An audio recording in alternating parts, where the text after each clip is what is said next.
وہاں $1 ملین کی بات نہیں کہ روئے کی حکومت ریچ اسٹیٹ تھی، مالدار ریاست، اس کی گورنر اس زمانے میں کوئی آج جیسا گورنر نہیں ہوتا تھا، اسٹیٹ کا مالک کل ہوا کرتا تھا، پورے اختیارات اس کے پاس ہوتے تھے، 7 نسلیں چین سے کھائیں، مگر ایک گناہ بھی کرنا ہے ساتھ ساتھ۔ وہی مرحلہ ہمارے لیے پیش آ گیا، کیا کریں گے؟ اگر شیعہ ہے تو امام صادق فرماتے ہیں لَقَدْ جَلَّتِ الْآخِرَةُ فِي أَعْيُنِهِمْ حَتَّى مَا يُرِيدُونَ بِهَا بَدَلًا، اگر وہ شیعہ ہیں $1 ملین کو ٹھوکر مار دیں گے مگر حکم خدا کی مخالفت نہیں کریں، نہیں بیٹھیں گے اس ٹیبل پر، نہیں بیٹھیں گے اس دسترخوان پر، کاروبار ہو یا نہ ہو، عیش و عشرت کی زندگی بسر ہو یا فقر و فاقے کی زندگی بسر ہو، دونوں ہی صورتوں میں دین خدا کا سودا کرنے کو تیار نہیں۔ حتی ما یریدون بہا بدلا، ایسے شیعوں کے پیچھے پڑا ہوا ہے شیطان۔ کیا ایسے شیعہ منحرف ہو سکتے ہیں، گمراہ ہو سکتے ہیں؟ جی ہاں، کسی بھی مرحلے میں پہنچ کر کے انسان کو مطمئن نہیں ہو جانا چاہیے، مغرور نہ ہو جائے، یہ چیز ہماری جنت پکی ہے، کب شیطان کے جال میں پھنس گئے خبر بھی نہ ہوئی۔ اب کربلا میں بہت سارے ایسے افراد تھے جو امام حسین کے ساتھ چھوڑ کے چلے گئے۔ ایک صاحب ہیں جو کربلا میں امام حسین کے ساتھ عصر عاشور تک رہے،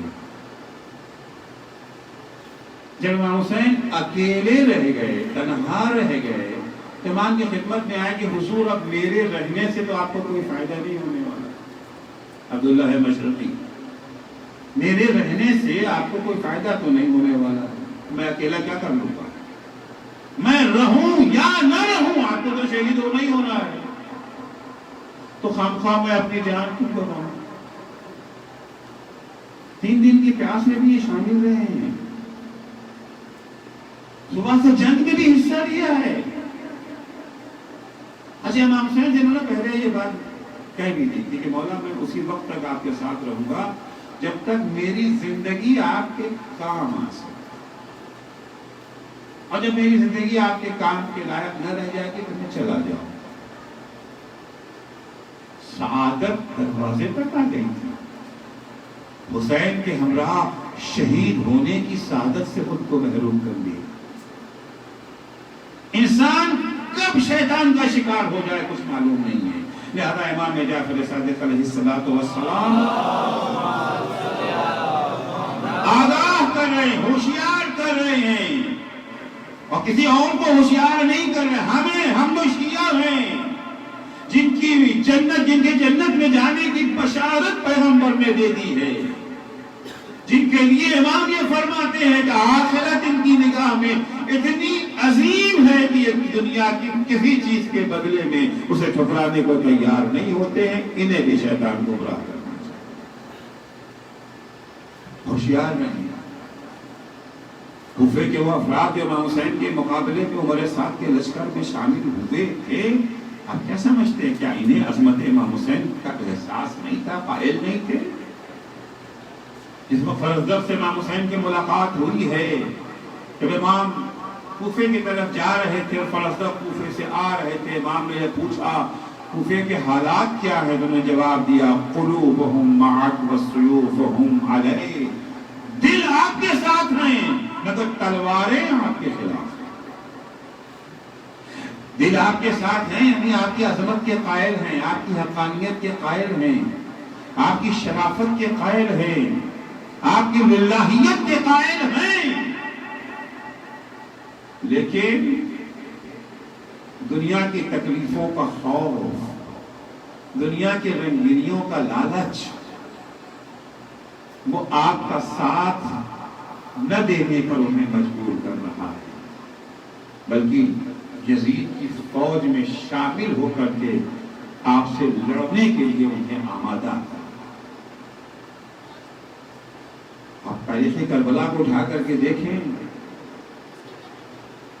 عصر عاشور امام حسین کی شہادت کے بعد جب خیموں پر حملہ ہوا، جب لوٹ کا بازار گرم ہوا ہے، ایک شقی جناب فاطمہ کبریٰ کے کانوں سے بالیاں چھین رہا تھا اور رو رہا تھا۔ جناب فاطمہ کبریٰ ہی نے اس سے پوچھ لیا کیوں رو رہا ہے؟ کہتا ہے تمہاری مظلومیت پر رو رہا ہوں، یعنی مظلومیت کا احساس ہے اور مظلومیت پر آنسو بہا رہا ہے۔ جناب فاطمہ کبریٰ کہتی ہیں پھر چھین کیوں رہا ہے؟ کہتا ہے میں نہ چھینوں گا تو کوئی اور چھین لے گا، یا خذھا غیری۔ ہونا تو یہ چاہیے تھا کہ تمہیں جب ان کی مظلومیت کا احساس ہو گیا ہے، اسلام کیا کہتا ہے، مولا نے کیا کہا تھا، کونا للظالم خصما وللمظلوم عونا، ظالم کے دشمن بنو، مظلوم کے مددگار بنو۔ اس وقت تمہاری ڈیوٹی کیا تھی؟ اس وقت تمہاری ذمہ داری کیا تھی؟ تمہاری ذمہ داری یہ تھی کہ فاطمہ کبریٰ کا تم دفاع کرتے لوٹنے والوں سے، یہاں تک کہ اپنی زندگی کو قربان کر۔ لیکن نہیں، عشق دنیا غالب آ گیا، آخرت ان کی نگاہ میں عظیم نہ رہ گئی۔ آخرت اتنی عظیم ہو جائے کہ نہ دنیا کی کوئی تکلیف، نہ دنیا کا کوئی آرام ہمیں آخرت سے غافل نہ کر سکے۔ ورنہ عزیزو انجام وہی ہے جو کربلا میں حسین کے موقع جو اس شخص کا ہوگا انجام جو فاطمہ کبریٰ کے کانوں سے بالیاں چھین رہا تھا۔ صرف مظلومیت حسین پر آنسو بہانے سے کچھ نہیں ہوتا۔ اگر مظلومیت امام حسین پر آنسو بہانا قیمتی ہوتا تو ظاہر سے بات ہے وہ جس نے گوہر چھینے ہیں اس کو پھر جنتی میں جانا چاہیے نا۔ اس وقت اہل بیت اطہار کا لٹا ہوا قافلہ کوفہ پہنچا ہے، ان کی مظلومیت کو دیکھ کر کے کوفے والوں نے رونا شروع کیا کہ نہیں کیا، روئے کہ نہیں روئے؟ تو جناب زینب نے کیا کیا؟ انہیں دعا دی یا بد دعا دی؟ یہ میسج ہے، ایک پیغام ہے کہ صرف ہماری مظلومیت پر آنسو بہا دینا کافی نہیں۔ آنسو قابل قدر ہے، بڑی اہمیت ہے ان آنسو کی، مگر وہ آنسو اہم ہے جس کے ہمراہ عمل بھی ہو۔ جناب زینب نے کوفے والوں کو جو رو رہے تھے انہیں بد دعا دی ہے، اسی کوفے میں ایک اور رو رہا ہے جسے جناب زینب نے دعا دی ہے۔ وہ کون ہے؟ وہ مختار ثقفی ہے۔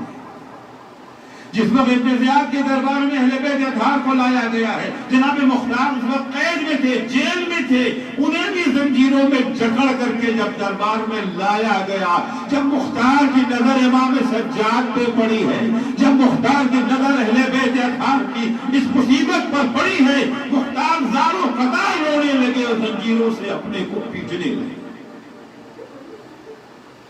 انہیں جناب زینب نے دعا دی ہے، اس لیے کہ مختار صرف روئے نہیں تھے، مختار کو جب موقع ملا تو مختار نے عمل کر کے بھی دکھایا۔ تو گریہ زاری اس کی بڑی اہمیت ہے اور بہت بڑا سرمایہ ہے یہ ہمارے پاس۔ اشک عزائے حسین بڑے قیمتی ہیں، لیکن ضروری یہ ہے کہ اشک عزائے حسین شیطان کے جال میں گرفتار نہ ہو جائے۔ ان تمام چیزوں سے اپنے کو محفوظ رکھیں، اس دین کی قدر و قیمت کو سمجھیں جس دین کی بقا کے لیے حسین ابن علی نے اتنی بڑی قربانی دی۔ کون کون سی چیزیں حسین نے قربان کی؟ بہن زینب کے لاڈلوں کو قربان کی۔ زینب بڑی چہیتی بہن ہے نا، چہیتی بہن زینب کے لاڈلوں کو قربان کر دیا۔ بھائی حسن کی نشانی قاسم کو قربان کر دیا۔ شبیہ پیغمبر علی اکبر، اتنی محبت ہے حسین کو علی اکبر سے، جب کبھی نانا کی زیارت کا شوق ہوتا تھا تو علی اکبر کے چہرے کو دیکھ لیا کرتے۔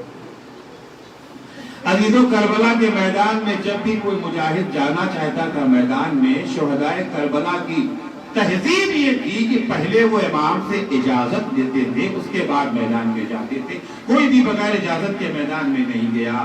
آتے تھے مولا مجھے اجازت دے دیجئے، لیکن مولا نے آسانی سے کسی کو کربلا کے میدان میں جانے کی اجازت نہیں دی ہے، کچھ نہ کچھ تعامل، کچھ نہ کچھ پس و پیش ضرور کیا ہے۔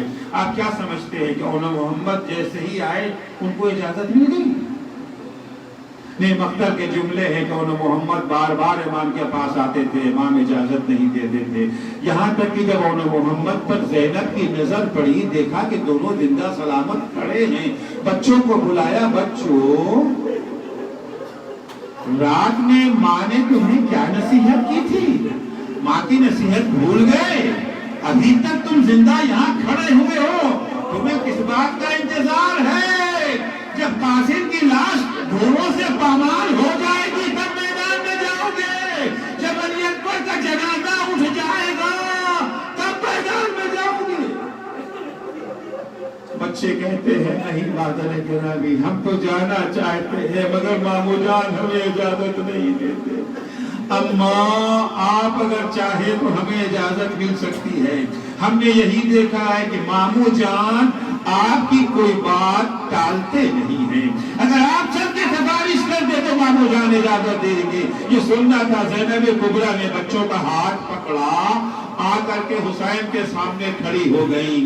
حسین نے دیکھا زینب آئی ہے، بہن کیسے آنا ہوا؟ تو بھیا پہلے میری ایک بات کا جواب دے دیجئے، آج تک اس بہن نے آپ کو کچھ مانگا ہے؟ نہیں بہن، تم نے آج تک مجھ سے کچھ نہ مانگا، تو بھیا آج یہ بہن آپ سے کچھ مانگنا چاہتی ہے، بھیا انکار نہ کیجیے گا، بولو زینب کیا چاہتی ہو؟ بھیا میرے بچوں کو میدان میں جانے کی اجازت دے دیجیے۔ ارے بہن نے مانگا بھی تو کیا مانگا؟ آپ کیا سمجھتے ہیں قاسم کو آسانی سے اجازت ملی؟ مقاتل میں یہی تو ہے نا، قاسم کبھی امام حسین کے ہاتھوں کو چومتے تھے، کبھی پیروں کو بوسا دیتے تھے، چچا جان مجھے اجازت دے دیجئے، مگر حسین اجازت نہیں دیتے تھے، بھیا تم تو میرے بھیا کی نشانی ہو۔ قاسم مایوس ہو کے گوشے میں بیٹھ گئے، ہائے میری قسمت، بھیا اونو محمد کو تو خودی زینب نے اجازت دلا دی، میرے سر پہ تو باپ کا سایہ بھی نہیں ہے، مجھے کون سفارش کرے گا؟ اتنے میں یاد آیا کہ میرے بازو پہ تعویذ بندھا ہے، جب تک قاسم باپ کا تعویذ لے کے امام کی خدمت میں نہیں آ گئے تب تک اجازت نہیں ملی۔ ہاں بس کربلا کا ایک شہید ایسا ہے جسے حسین نے فوراً اجازت دی۔ مقتل کا جملہ ہے استاذنا فاذنا، جیسے ہی اجازت مانگی حسین نے فوراً اجازت دے دی۔ وہ کون ہے؟ یہ وہ شہید ہے جو حسین کو سب سے زیادہ عزیز تھا، جس سے حسین کو سب سے زیادہ محبت تھی۔ کون ہے وہ حسین کا کڑیا جوان بیٹا علی اکبر۔ علی اکبر سے دوہری محبت ہے، جوان لائق بیٹا بھی ہے، نانا کی شبیہ بھی ہے۔ جب کبھی نانا کی زیارت کا شوق ہوتا تھا حسین علی اکبر کو دیکھ لیتے تھے، مگر مقتل کا جملہ ہے جیسے ہی علی اکبر آئے حسین نے کہا جاؤ بیٹا خدا حافظ۔ لیکن بیٹا مقتل میں جانے سے پہلے پھوپھی زینب سے رخصت ضرور ہو لینا، اس لیے کہ زینب ہی نے تمہیں 18 برس پالا ہے۔ عزیزو زینب سے رخصت ہونے کے لیے علی اکبر خیمے میں آئے ہیں، جیسے ہی بیویوں کو خبر ملی کہ علی اکبر بھی میدان میں جا رہے ہیں، بیویاں اپنے اپنے خیموں سے نکل کے علی اکبر کے خیمے میں آ گئیں۔ ہر طرف سے ایک ہی آواز، یا علی ارحم علی غربتنا، اے علی اکبر کچھ تو ہماری بے کسی پہ رحم کھاؤ، ہمیں تنہا چھوڑ کے کہاں جا رہے ہو؟ علی اکبر کہتے بیویوں آپ کو اپنی بے کسی کا احساس، لیکن ہائے میرا بابا وہ بھی تو یکدم تنہا رہ گیا۔ بیویاں کہتی جاؤ علی اکبر خدا حافظ۔ یہ خبر جب جناب زینب کے کانوں میں پہنچی، آئی جناب زینب کیا کہا میرے لال مرنے جا رہے ہو؟ کیا پھوپھی نے 18 برس تمہیں اسی دن کے لیے پالا تھا؟ علی اکبر کہتے پھوپھی اماں اگر آپ منع کر دیں گی تو میں ہرگز میدان میں نہ جاؤں گا، مگر پھوپھی اماں ایک بات یاد رکھیے، کل جب میدان محشر میں دادی فاطمہ آپ سے پوچھیں گی زینب یہ بتا تجھے حسین نے ہدایت دی یا علی اکبر، تو دادی کو کیا جواب دیجیے گا؟ زینب نے کہا جاؤ بیٹا حافظ، ماں جائے پر سے سینکڑوں علی اکبر قربان۔ الا لعنت اللہ علی قوم الظالمین وسيعلم الذين ظلموا أي منقلب ينقلبون۔ بار الہ تجھے واسطہ ہے محمد و آل محمد علیہ السلام کا، ہماری اس مختصر سی عبادت کو قبول فرما۔ بار الہ ہمیں توفیق عنایت فرما کہ ہم شیطان کی سازشوں سے ہوشیار رہیں۔ بار الہ ہمیں توفیق عنایت فرما کہ دنیا کی بڑی سے بڑی دولت ہمیں آخرت کا سودا کرنے کے لیے مجبور نہ کر سکے۔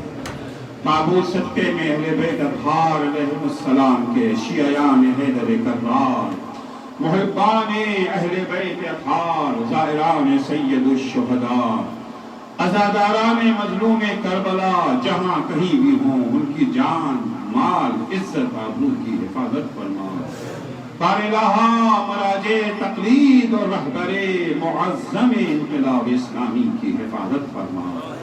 امام زمانہ کے ظہور میں تعجیل فرما، جب حضرت کا ظہور ہو تو ہمارے اعمال ایسے ہوں کہ ہم ان کے اصحاب و انصار میں شمار ہو سکے۔ اللہم عجل فی فرج مولانا صاحب الزمان وجعلنا من عوانہ وانصار۔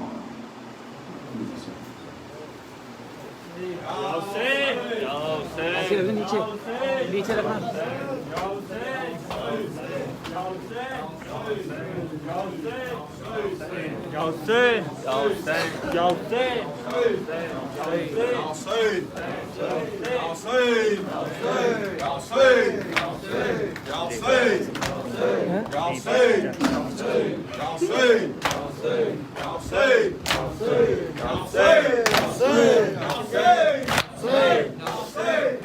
دیکھ کے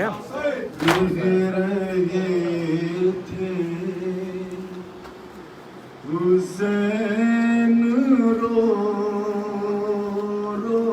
گیپ یہ زوم کر دیا، گیپ یہ زوم کر دیا۔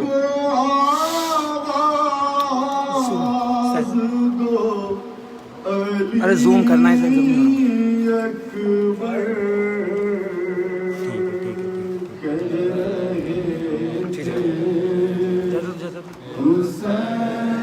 اور زوم کر لیا بس بس۔ مجھ کو آواز دو علی اکبر، تم کہاں ہو اے میرے نور نظر، مجھ کو آواز دو علی اکبر، کہہ رہے تھے حسین رو رو کر، مجھ کو آواز دو علی کہہ رہے تھے حسین رو رو کر، مجھ کو آواز دو علی اکبر، کہہ رہے تھے حسین رو رو کر، مجھ کو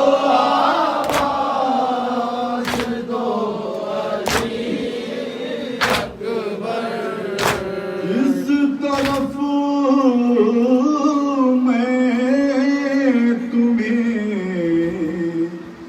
تلاش کروں کس سے پوچھوں میں کہاں ڈھونڈوں کس طرف میں تمہیں تلاش کروں کس سے پوچھوں میں اور کہاں ڈھونڈوں رحم کھاؤ میری ضعیفی پر رحم کھاؤ میری ضعیفی پر رحم کھاؤ میری ضعیفی پر مجھ کو آواز دو علی اکبر کہہ رہے تھے حسین رو رو کر مجھ کو آواز دو علی اکبر ساتھ عباس میرا چھوڑ گئے اور کمر غام سے میری توڑ گئے ساتھ عباس میرا چھوڑ گئے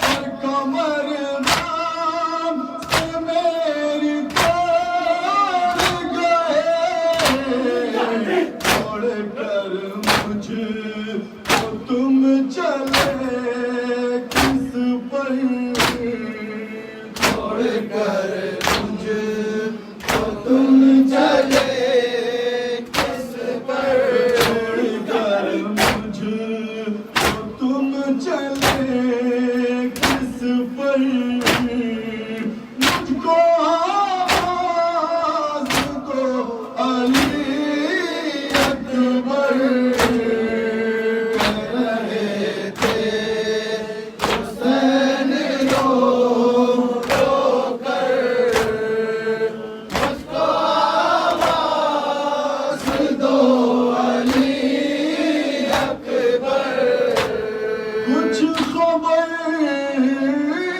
تم کو اس کی ہے بیٹا جس نے 18 سال ہے پالا کچھ خبر تم کو اس کی ہے بیٹا جس نے 18 سال ہے پالا منتظر ہے وہ خیمے کے در پر منتظر ہے وہ خیمے کے در پر منتظر ہے وہ خیمے کے در پر مجھ کو آواز دو علی اکبر کہہ رہے تھے حسین رو رو کر مجھ کو آواز دو علی اکبر غم سے اتنا ہے رہا میرا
دراچا چلے جا پکڑے ہوئے شیخ جو پہنچے قریب اکبر کے تاکہ رشگر پڑے یہی کہہ کر تاکہ رشگر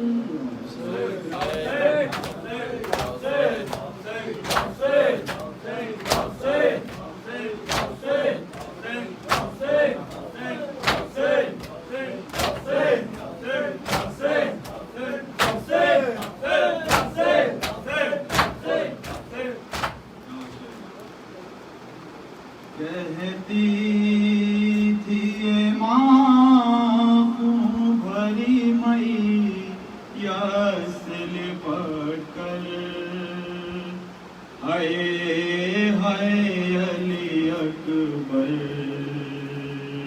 ہائے ہائے علی اکبر کہتی تھی یہ ماں بھری میاں سے لپٹ کر ہائے ہائے علی اکبر ہائے ہائے علی اکبر کہتی تھی یہ معصوم بھرے میاں سے لپٹ کر ہائے ہائے علی اکبر ہائے ہائے علی اکبر ارمان تھا پہنا انہی پوشاک شاہانی افسوس کے راس آئی نہ تجھ کو جوانی کیسا تھا مقدر ہائے ہائے علی اکبر ہائے ہائے علی اکبر کہتی تھی یہ ماں بھرے میاں سے لپٹ کر ہائے ہائے علی اکبر ہائے ہائے علی اکبر اتنا تو ذرا ٹھہرو تمہیں دولہا بنا لوں بس ایک جھلک شہر کی زغرا کو دکھا لوں بے چین کی خواہر ہائے ہائے علی اکبر ہائے ہائے علی اکبر کہتی تھی یہ ماں بھرے میاں سے لپٹ کر ہائے ہائے علی اکبر ہائے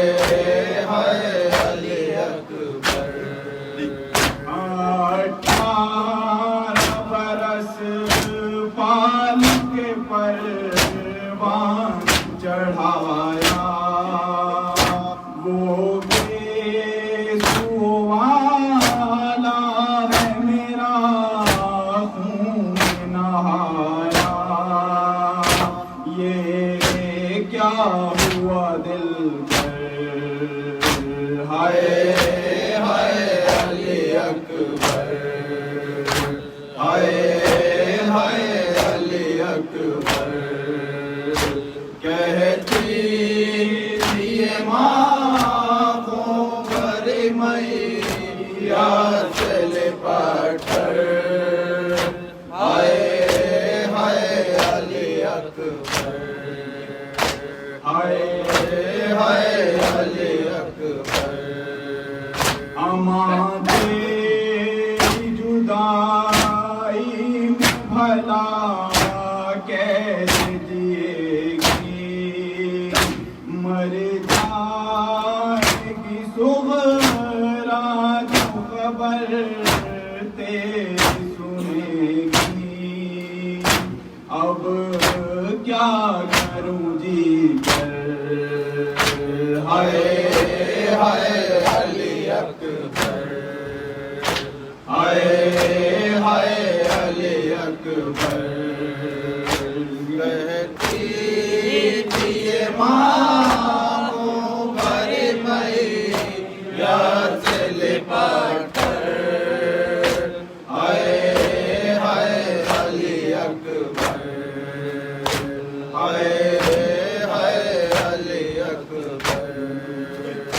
ٹھہرو کہ میں 18ویں مانا تو بڑھا دوں پھر لے کے بلائیں تجھے جینے کی دعا دوں صدقے ہوئے مادر ہائے ہائے علی اکبر ہائے ہائے علی اکبر کہتی تھی یہ ماں بھر میں یار سے لپٹ کر ہائے ہائے علی اکبر ہائے ہائے علی اکبر ہائے ہائے علی اکبر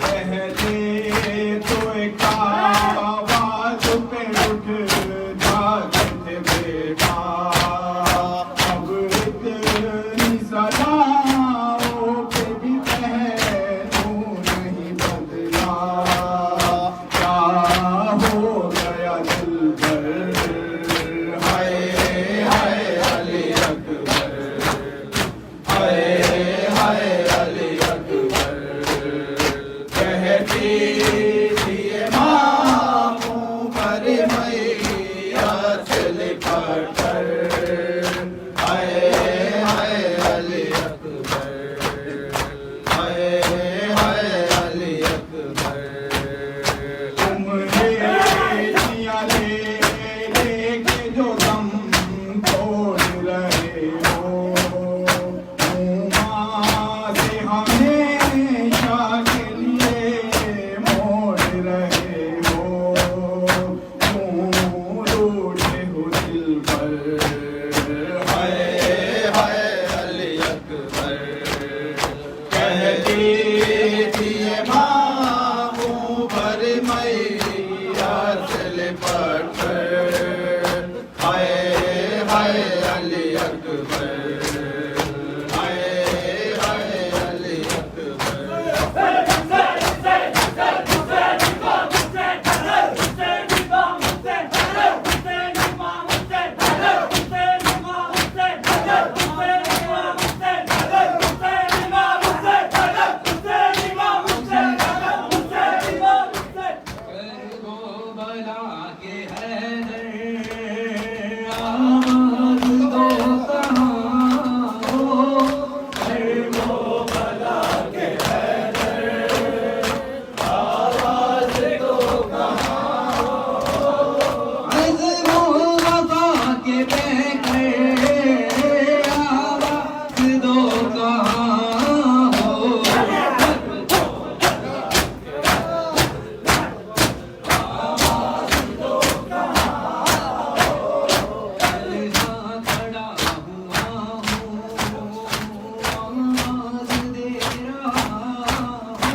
الحسين السلام عليك يا ابن رسول الله